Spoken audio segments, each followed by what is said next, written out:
నమస్కారం ప్రజలారా. ఈరోజు నారా చంద్రబాబు నాయుడు గారి గురించి మాట్లాడుకోవాలండి. ఎందుకంటే అతను సీఎంగా 30 ఏళ్ళండి. ఈ రోజుకి సీఎంగా అతను స్టార్ట్ చేసి ప్రమాణ స్వీకారం చేసి 30 ఏళ్ళు జర్నీ అండి సీఎంగా చంద్రబాబు నాయుడు గారు. కాబట్టి చంద్రబాబు నాయుడు గురించి తెలియని వాళ్ళు ఎవరు ఉండరు. అతను 30 సంవత్సరాల యొక్క ఏమి పరిస్థితి తెలుసుకునే ముందు నా ఛానల్ను సబ్స్క్రైబ్ చేయని వాళ్ళు కంపల్సరీ సబ్స్క్రైబ్ చేయండి, నా వీడియోను లైక్ చేయండి. అలాగే చంద్రబాబు నాయుడు గారు తెలుగు ప్రజల ఆరాధ్యం, గుండె చప్పుడు. ఎందుకంటే ఈ పొద్దు ఉమ్మడి ఆంధ్రప్రదేశ్ కావచ్చు, ఇప్పుడు తెలుగు రాష్ట్రాలు కావచ్చు, భారతదేశంలో ఒక పెద్ద పార్టీ, జాతీయ పార్టీల తర్వాత ఎత్తుకుంటే తెలుగుదేశం పార్టీ.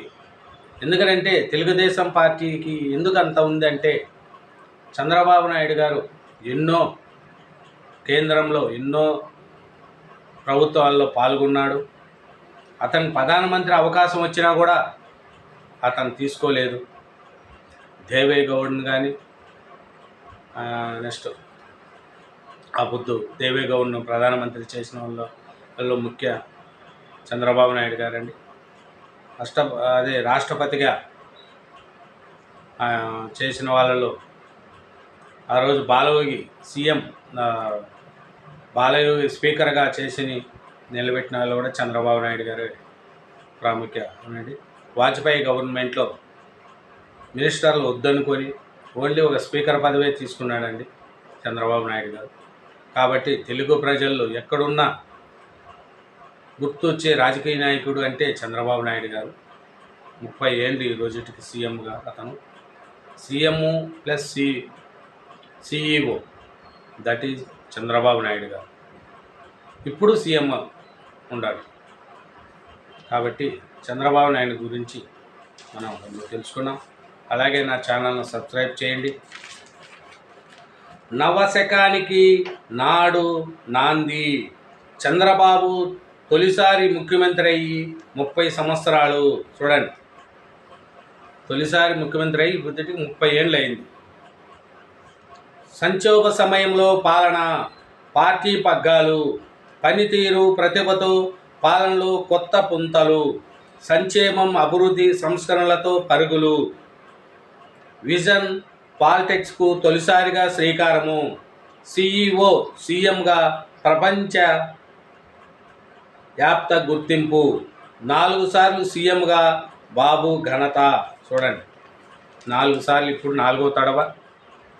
ఉమ్మడి ఆంధ్రప్రదేశ్లో ఉన్నప్పుడు కూడా చంద్రబాబు నాయుడు గారు ఎన్నో చేశాడండి ఆయన చెప్పుకుంటూ పోతే. ఎందుకంటే ఫార్మా రంగం ఇంత డెవలప్మెంట్ అయ్యింది హైదరాబాద్లో అంటే చంద్రబాబు నాయుడు గారు.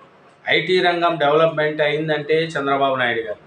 హైదరాబాద్లో ఫ్లైఓవర్స్ కావచ్చు, రింగ్ రోడ్డు కావచ్చు, ఎయిర్పోర్ట్ కావచ్చు, మెట్రో కావచ్చు, ఈ అన్నిట్లో డెవలప్మెంట్కు ప్రాణం పోసింది చంద్రబాబు నాయుడు గారు. ఈ పొద్దు హైటెక్ సిటీ కట్టి ఐటీ రంగానికి ఎంతో మేలు చేశాడు చంద్రబాబు నాయుడు గారు. ఎందుకంటే చేసుకుంటూ పోతే ఎన్నో చేశాడు. రైతులకు కానీ డిప్ ఇరిగేషన్స్ కావచ్చు చేశాడు. రైతు బజార్లు, కూరగాయలన్నీ ఒక తాను అమ్మాలి అని రైతు బజార్లు పెట్టిన గనుడు మన నాయకుడు చంద్రబాబు నాయుడు గారండి. కాబట్టి చంద్రబాబు నాయుడు చేసిన సంస్కరణలు, ఆడవాళ్ళ కండక్టర్ పోస్టులు కానీ, ఉద్యోగాలు లేడీస్కి కూడా మంచి మంచి ఉద్యోగాల్లో మీరు పాల్గొనవచ్చు అని చెప్పి అవకాశం ఇచ్చింది చంద్రబాబు నాయుడు గారు. ఈ పొద్దు ఐటీ రంగంలో జాబులు చేసుకునే వాళ్ళు ఎక్కడెక్కడో బతుకుతున్నారు. ప్రపంచ దేశాల్లో తెలుగు వాళ్ళు బతుకుతున్నారు. అదేనండి చంద్రబాబు నాయుడు కృషి. ఎందుకంటే చంద్రబాబు నాయుడు తన కోసం బతకట్లేదండి, తెలుగు ప్రజల కోసం బతుకుతున్నాడు. తెలుగువారు బాగుండాలని కోరుకుంటున్నాడు. ఉమ్మడి ఆంధ్రప్రదేశ్లో హైదరాబాద్లో ఎంత డెవలప్మెంట్ చేశాడు, ఎంతో డెవలప్ చేశాడు. రోడ్లు కావచ్చు, బ్రిడ్జిలు కావచ్చు, ఐటీ రంగం కావచ్చు, చాలా చేశాడు. ప్రాజెక్టులు కావచ్చు, అన్నీ చేశాడండి చంద్రబాబు నాయుడు గారు. ఈ బుద్ధటికి 30 ఏళ్ళు సీఎంగా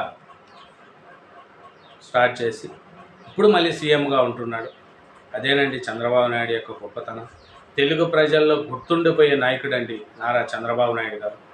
30 ఏళ్ళు ఈ ముద్దటికి సీఎంగా పెట్టి ఎన్నో సంస్కరణలు చేశాడండి. రైతుల కోసం మార్కెట్లు కానీ తెలియని ఈ పొద్దు ఆన్లైన్ పేమెంట్లు ఇవంతా చేస్తున్నామంటే అది చంద్రబాబు నాయుడు కృషేనండి. సెల్ ఫోన్లు కానీ ఇప్పుడు సెల్ ఫోన్ లేదే మనం బతకలేం. ఒకప్పుడు ఆ సెల్ ఫోన్ల రంగానికి కూడా కృషి చేసిందే చంద్రబాబు నాయుడు గారు. ఇప్పుడు మనీ డబ్బులు ఆన్లైన్ పేమెంట్లు కానీ ఇది కానీ మొత్తం చంద్రబాబు నాయుడు గారేనండి. అతను కృషి చాలా చేశాడు. తెలుగు ప్రజల కోసం చాలా కృషి చేశాడు.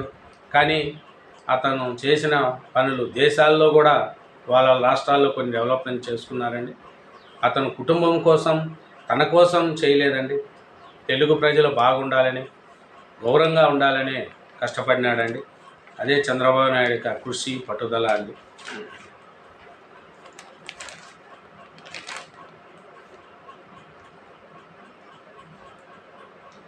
కంప్యూటర్లకు స్వాగతం.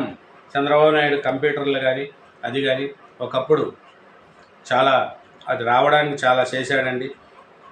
క్లియర్గా ఫైళ్ళు చేయడంలో కానీ చాలా కష్టపడాడండి. ఐటీకి శ్రీకారం చుట్టాడండి.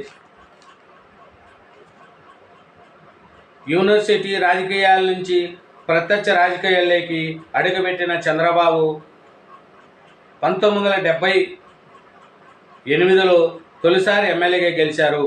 తర్వాత అంచెలంచెలుగా ఎదిగి తెలుగుదేశం పార్టీలో కీలక స్థానానికి చేరుకున్నాడు. లక్ష్మీ పార్వతి వ్యవహార శైలితో ఇసుగు చెందిన టీడీపీ ఎమ్మెల్యేలు తిరుగుబాట జెండా ఎగరవేయడంతో ఎన్టీ రామారావు స్థానంలో చంద్రబాబు ముఖ్యమంత్రి పీఠాన్ని అభివర్ణించాడు. ఆయన ఇప్పటికే ఎన్టీఆర్ మంత్రివర్గంలో రెవెన్యూ ఆర్థిక శాఖల మంత్రిగా ఉన్నారు. ఉదయం నుంచి రాత్రి వరకు పనిచేస్తూ శ్రమించే సీఎంగా ముద్ర పొందాడు. ముఖ్యమంత్రిగా ప్రమాణం చేసి తొలి రోజే ఆయన నాటి అసెంబ్లీలో కాంగ్రెస్ పచ్చినేత పి జనార్దన్ రెడ్డికి వెళ్ళి మర్యాదపూర్వకంగా కలిసి కొత్త సాంప్రదాయానికి తెరదీశాడు. చూడండి.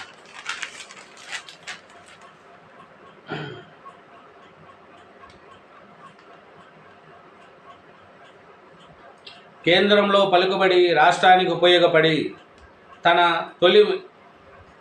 తొలి మంత్రివర్గ శాఖలో చంద్రబాబు ఢిల్లీ స్థాయిలో అపారమైన పలుకుబడి పొందాడు. అదే రాష్ట్ర అభివృద్ధికి ఎంతో ఉపయోగపడింది. చంద్రబాబు పలుకుబడి పాలన దక్షత ప్రపంచవ్యాప్తంగా విస్తరించడంలో దేశానికి విదేశీ ప్రముఖులు వచ్చిన హైదరాబాదుకు తప్పక వచ్చేవారు. చూడండి, చంద్రబాబు నాయుడు ఏ పని చేసినా హైదరాబాదు ఉమ్మడి ఆంధ్రప్రదేశ్లో ఉన్నప్పుడు హైదరాబాద్ ఇంత వేగంగా ఐటీ రంగం కావచ్చు, ఫార్మా రంగం కావచ్చు, బిజినెస్ మాల్స్ రావడానికి కూడా చంద్రబాబు ఎంతో పనిచేశారండి.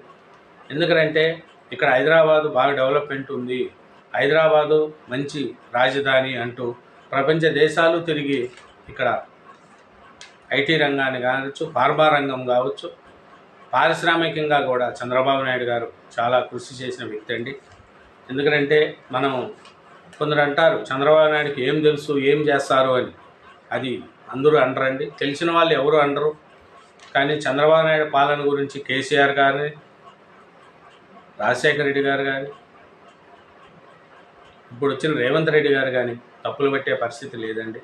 ఎందుకంటే ఎవరు వచ్చినా ఎవరు చేసినా ప్రాంతం అభివృద్ధి చెందాలనేదే ఆయన కోరుకుంటాడే తప్ప భూములు ఆక్రమించుకొని ఫామ్ హౌస్లు కట్టుకొని నగరానికి ఒక ఇల్లు కట్టుకుంటూ పోయే అట్లాంటి సీఎం కాదండి.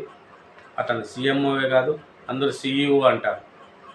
ఆంధ్రప్రదేశ్ రాష్ట్రానికి సీఈఓ అంటారు, ఇప్పుడు సీఈఓ అంటారు, అప్పుడు ఉమ్మడి ఆంధ్రప్రదేశ్ ఉన్నప్పుడు కూడా సీఈఓ అంటారు. కాబట్టి చంద్రబాబు నాయుడు గారి యొక్క ప్రస్తావన తెలియదండి. కాబట్టి ఇప్పుడు ఈ 30 ఏళ్ళు అంటే ఇప్పుడు చదువుకున్న పిల్లలకి అందరికి కూడా చంద్రబాబు నాయుడు గురించి తెలియాలండి. ప్రతి ఒక్కరూ తెలుసుకోవాలి. ఎందుకంటే తెలుగు ప్రజల కోసం ఆయన చేసిన కృషి ఎంతో అంత కాదండి, చాలా కష్టపడిన వ్యక్తి. కాబట్టి చంద్రబాబు నాయుడు పాలన అభివృద్ధిలో దూసుకుపోతున్నారండి. ఇప్పుడే మన విడిపిన తర్వాత ఆంధ్రప్రదేశ్ నవ్యాంధ్రప్రదేశ్కి రెండో తడవ సీఎం అయ్యారు.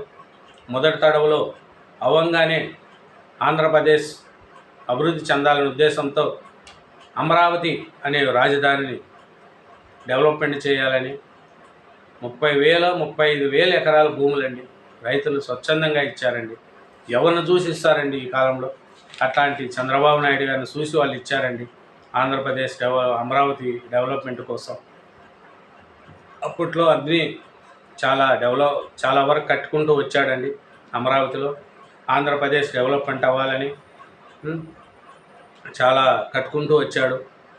కట్టుకుంటూ వస్తే ప్రజలు ఏమనుకున్నారో ఏమో కానీ ఒక ఛాన్స్ అంటూ ఇచ్చి జగన్కి అవకాశం ఇచ్చారండి. జగన్ చేతగాని అనుభవం లేని మూర్ఖుడండి ఆయన. ఆ మూర్ఖత్వంతో ఆంధ్ర రాష్ట్రాన్ని నాశనం చేసేశాడు. ముఖ్యంగా అమరావతిని చంపేశాడు. ఆ రైతులను గొలుసులేసి ఈడ్చుకెళ్ళి నిర్బంధించాడండి. ఆ రైతులను పాపం ఏడిపించాడండి, కొట్టారండి, రోడ్ల మీద ఈడ్చుకుంటూ వెళ్ళారండి. ఎందుకు? భూములు ఇచ్చిన పాపానికా అండి? అట్లాంటి మూర్ఖుడు ఈ జగన్మోహన్ రెడ్డి. పేద ప్రజలను హింసించాడు. తన మటుకు ఊరికో ప్యాలెస్ కట్టుకున్నాడు. పేద ప్రజలకు ఇళ్ళు అడిగితే కొట్టాడు. అమరావతి గురించి రైతులు ఉద్యమం చేస్తే వాళ్ళని ఏడిపించాడు, జైలు వేయించాడు. అన్నీ తావలా అండి. అతని విధ్వంసం ఇంత అంత కాదు. ఎంతోమందిని చంపించాడండి. డాక్టర్ సుధాకర్ గారిని కావచ్చు, చాలామందిని చంపించిన జగన్మోహన్ రెడ్డి గారండి. ఆయన ప్రభుత్వంలో ఎవరూ సుఖం లేదండి. ప్రజలు కాదు, రైతులు కాదు, పారిశ్రామికవేత్తలు అయితే పారిపోయారు. కంపెనీ మేము పెట్టమని పారిపోయారండి. అతని దాంట్లో ఉండే బూత్ మంత్రులు ఈ పొద్దు అడ్రాస్ గల్లంతయిందండి. ఎక్కడ పోయినారా మీరు అంతా ఈ రోజులు? అరే తిరే అన్నారండి చంద్రబాబు నాయుడు గారిని. వాడు ఎవడు? వాడు ఏదో కొడాల నానిగాడు. వాడు నానిగా ఎక్కడ ఉండవురా ఇప్పుడు? నువ్వు దాంకున్నావు కదరా, ఎలక బొక్కలో దాంకునేట్టు ఎదవా. చంద్రబాబు నాయుడు గారిని అంత రాజకీయ ఉండే వాడు ఈడ అంటేవుగా. లోకేష్ బాబుని ఏమంటావురా ఎదవా నువ్వు? రోజా నువ్వు ఎక్కడున్నావా ఇప్పుడు దాంకొని? కొడాలి నాని, రోజా, వలభనేని వంశీ అవుతే కనపడట్లేదు. వాడొకలు ఉచ్చా కనపడట్లేదు. జోగి రమేష్ అవుతే అయ్యో నా కొడుకును అరెస్ట్ చేశారు, అయ్యో నా కొడుకును అరెస్ట్ చేశారు. ఏందా అరెస్ట్ చేసినారు? ఒక నెంబర్లో ఉండే భూమిని కొని ఇంకో నెంబర్లో ఉండే భూమిని అమ్మి అది అగ్రిగోల్డ్ భూములు అమ్ముకుంటే అరెస్ట్ చేయరా? నీ కొడుకు చెప్పవా నువ్వు? అదే